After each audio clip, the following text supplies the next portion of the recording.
Hello, invisible friend. April here, and the date today is January 26th, 2026. Welcome to episode 330 of the Big Sky Astrology podcast. This week, after an extended stay in Pisces, Neptune enters Aries for the next 12 years. Mars and Pluto join ferocious but innovative forces to focus on the future. Mercury and Venus bring inspirational words about our values. A sizzling full moon in Leo sets the tone for the upcoming eclipses, and I answer a listener question about the progressed moon.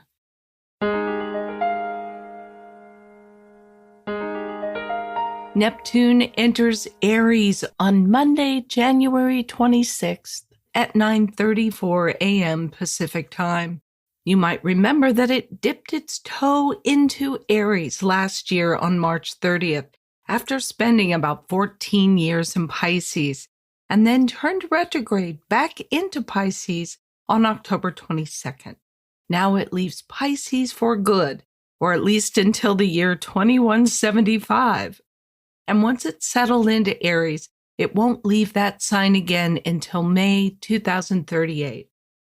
So this is a big, long-term shift that we're really just beginning to feel. The last time Neptune moved through Aries was from April 13th, 1861 through April 7th, 1875. Neptune is sometimes described as our collective dream. The stories that we tell ourselves about who we are and where we're going. One strand of the Neptune in Aries dream is the idea that a single individual or a single nation can save the world. And it's hard not to think about that when you notice that Neptune entered Aries on April 13th, 1861, one day after the American Civil War began. It's tempting from this viewpoint to frame President Abraham Lincoln as the man who saved the world, but at best he saved the United States. And even then, I don't think we could honestly say that the rift between North and South was ever fully healed. With so much emphasis on the individual will and the heroic self, this can be a challenging transit for building society and for fully working together, which is arguably humanity's natural inclination and one of its best. Neptune and Aries can inspire courage and vision, but at its worst, Neptune can slip into delusion, distorted thinking, and a lack of insight. And in extreme cases, that can even tip into violence. Now, I've got Sagittarius rising, and I'm an incurable optimist, or at least I've always thought of myself that way. For most of my life, I've assumed that no matter how much I might disagree with some of my fellow humans, if I were to keel over on a sidewalk one day, the people around me would rush over to help. I don't assume that quite as easily anymore. And it feels less about political or ideological differences and more about how far people have drifted from our shared social center, especially since the COVID pandemic. So it's going to be really interesting to see how society fares during this very independent transit of Neptune in Aries, especially over the next couple of years as Saturn also has moved into Aries. That will begin on February 13th. That combination raises some important questions about responsibility, leadership, and what it really means to act with courage for ourselves and for one another.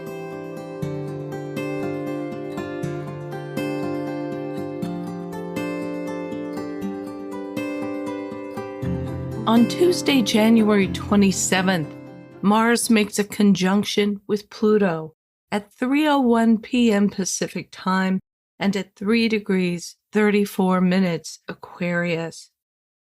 They're coming together with a total of 5 planets packed into a very narrow 10-degree stretch of Aquarius. So the Aquarian vibe is very strong right now. And this is not subtle energy.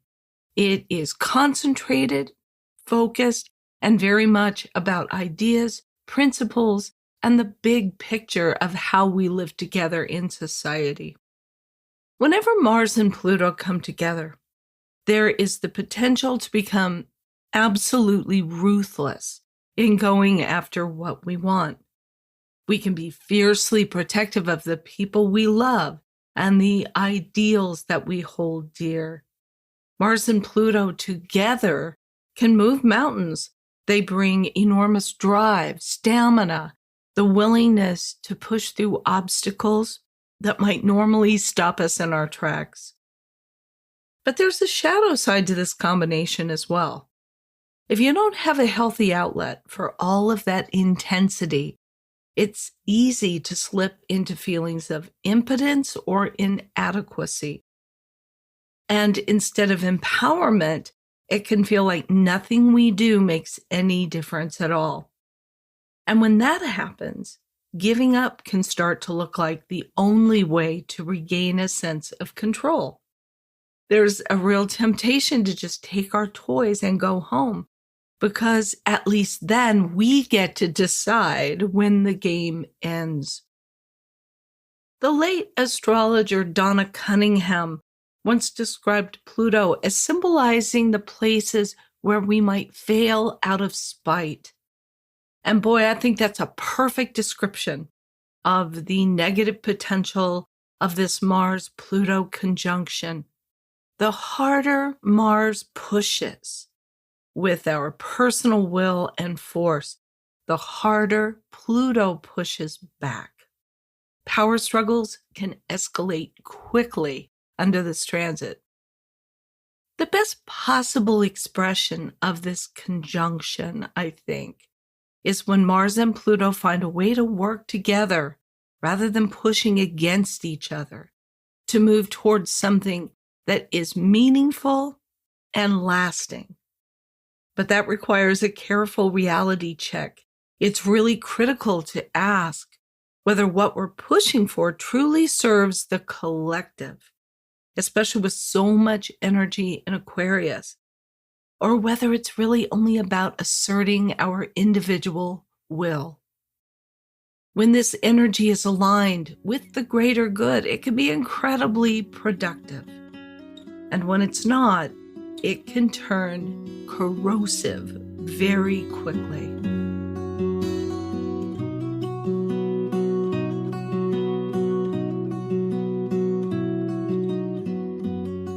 Mercury and Venus come together this week on Thursday, January 29th at 2:17 a.m. Pacific time. They are at 14 degrees, 57 minutes Aquarius. On the Sabian symbol 15 Aquarius, 2 lovebirds sitting on a fence. Whenever these 2 planets come together, it is a sweet spot for conversation, for connection, and especially for finding the right words to express our affection or appreciation. In Aquarius, that connection will probably be a little cooler, a little more objective, but also very honest. This is about liking each other as people first, about shared ideas, mutual respect, and the pleasure of just being on the same wavelength mentally. I love this image of the 2 lovebirds sitting on a fence because it's so simple and it's so revealing.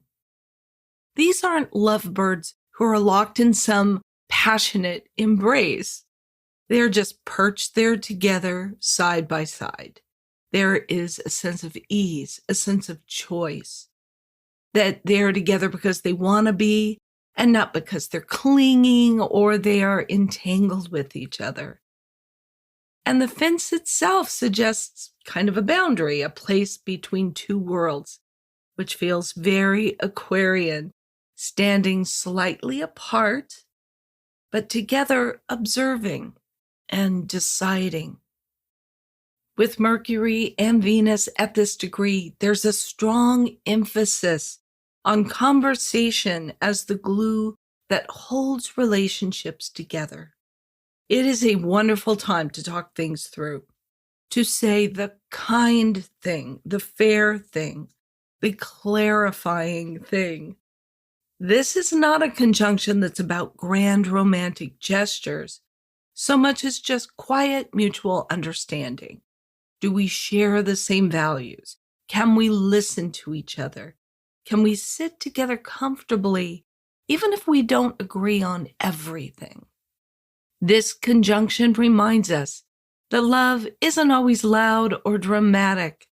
Sometimes it's as simple as just choosing to sit on the fence together, exchanging ideas, respecting each other's independence, and enjoying the quiet pleasure of being in one another's company.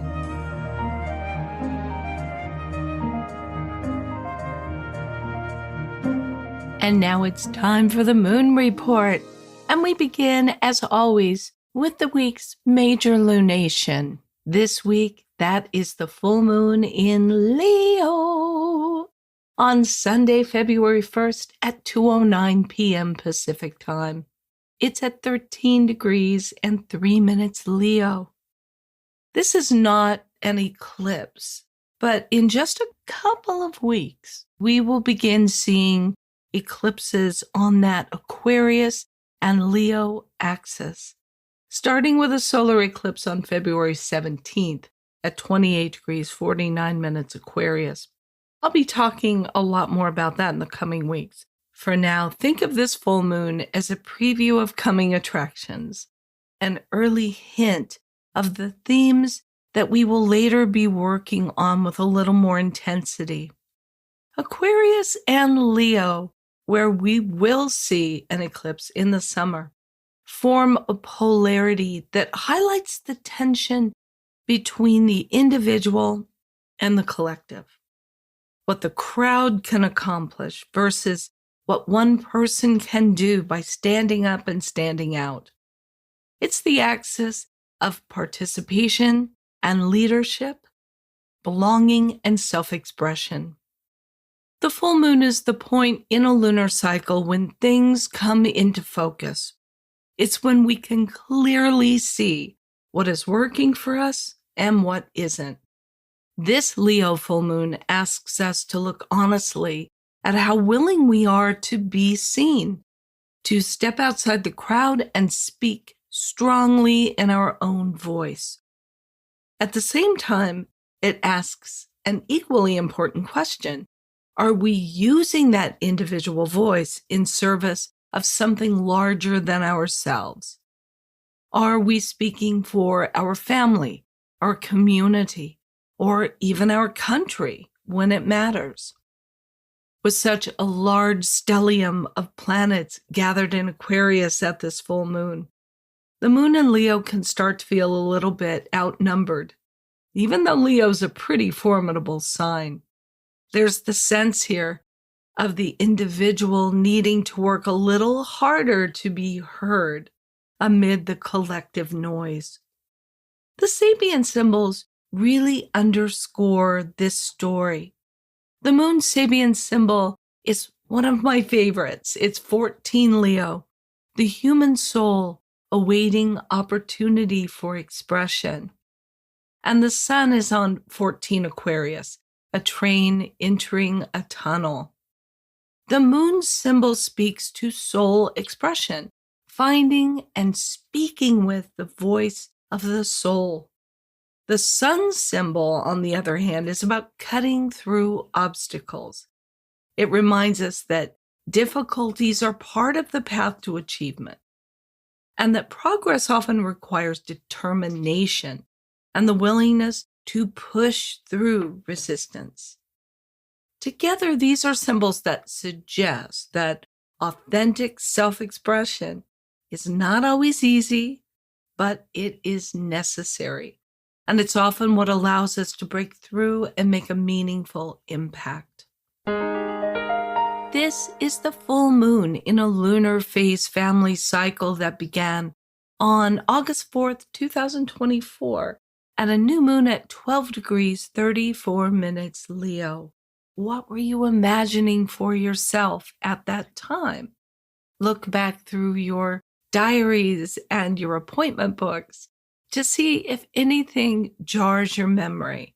And think about the house of your chart where 12 degrees 34 minutes Leo falls, because that might give you some insights as well about what began with this lunar phase family cycle.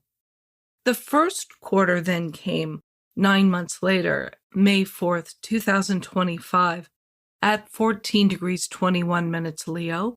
That would have been an action point in this cycle where you were compelled to take some kind of action toward those Leo new moon goals. Now, 9 months later, is a full moon at 13 degrees 3 minutes Leo, where we are taking a look at where we are, how we got here, and what there is left to do in this Leo cycle. 9 months from now, on November 1st, 2026, is a last quarter moon at 9 degrees 25 minutes Leo. That is a final action point in this lunar phase family cycle, where we're asked to address whatever it is that we have not taken care of so far in this Leo new moon cycle. Let's look at the void of course moon periods for this week. On Tuesday, January 27th, the moon in Taurus sextiles Saturn in Pisces at 9:58 a.m. Pacific time. It's void of course for 2 hours 57 minutes, then enters Gemini at 12:55 p.m. A sextile aspect from the moon to another planet, beginning a void of course moon period, suggests an opportunity or an invitation.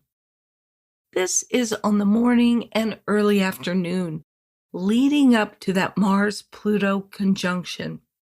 There's a good chance that the energy on this day will be tense and volatile. If you happen to find yourself in a kind of a spicy situation, don't feed the fire by popping off. Instead, try to center yourself in that Taurus moon energy. Take a step back, get grounded, and try your best to stay cool, calm, and collected.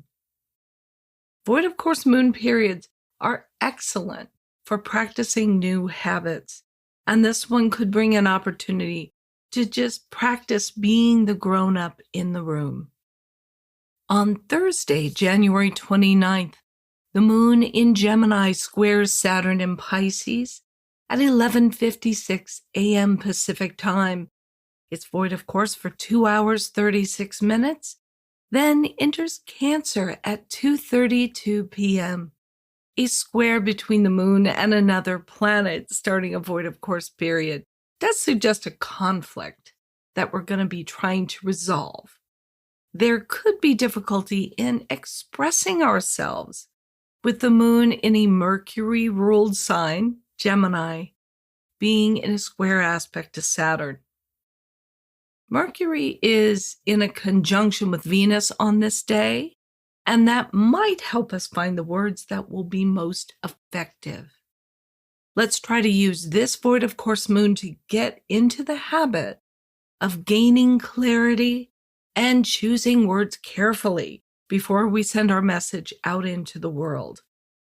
And on Saturday, January 31st, the moon in Cancer trines Saturn in Pisces at 1:52 p.m. Pacific time. It's void of course for 2 hours 17 minutes and then enters Leo at 4:09 p.m. This is a transit that is occurring between planets in emotional water signs, Cancer and Pisces. And those are signs that tend to process things emotionally.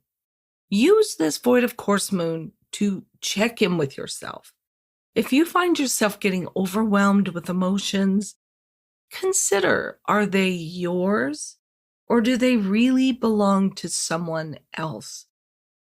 Be clear and let feelings go if they are not yours to have. Compassion is one thing, but absorbing other people's hardships or hard feelings isn't helpful or healthy. Why be upset when you don't have to be? Use this void of course moon period to get into the habit of establishing these kinds of emotional boundaries.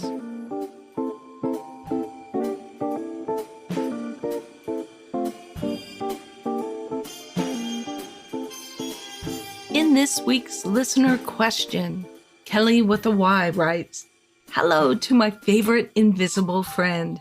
I have a question for you about progress charts. My progress moon is currently at 27 degrees Pisces in the third house, and all I can say is I am exhausted. What is your take on the Pisces to Aries threshold and progress charts and moon in general? Please tell me that everything is going to magically become easier and the overwhelm will shift to initiations when my progressed moon shifts to Aries in March."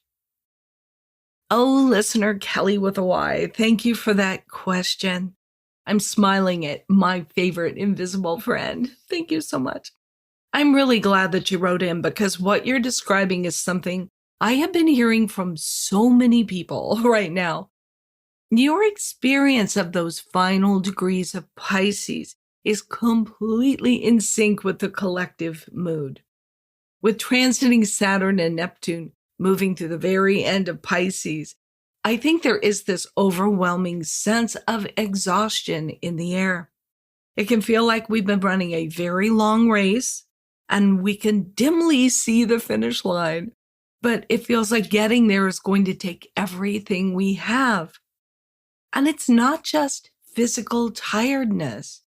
It is also emotional and spiritual fatigue. That feeling of, I just don't know if I have one more push in me. Before I answer your big question about whether things magically get easier, let me do a quick recap of what progressions are, just so that we're all on the same page. Progressions are based on the movement of the planets in the days following our birth, and each day after your birth, and the placements of the planets on that day symbolizes a particular year of your life. Progress charts describe our inner developmental story, how we grow, mature, and shift over time. They don't replace the natal chart. They add a layer of timing and context, especially around emotional readiness. The progressed moon is one of the most noticeable parts of that story. It describes where our emotional attention is focused, what we're learning to respond to, and what kind of experiences we are metabolizing at a given stage of life. When someone says, "I feel different lately," very often the progressed moon has changed sign or house or is about to. And it moves fairly quickly, at least in astrological terms, about one sign every 2.5 years, or about a degree per month. So when you're in those last few degrees of a sign, you really feel it. There's a sense of wrapping up, letting go, and especially in Pisces, this sense of dissolving old identities and emotional habits. And it can feel foggy and draining and frankly pretty overwhelming. One important thing to keep in mind is that your progressed moon doesn't exist in a vacuum.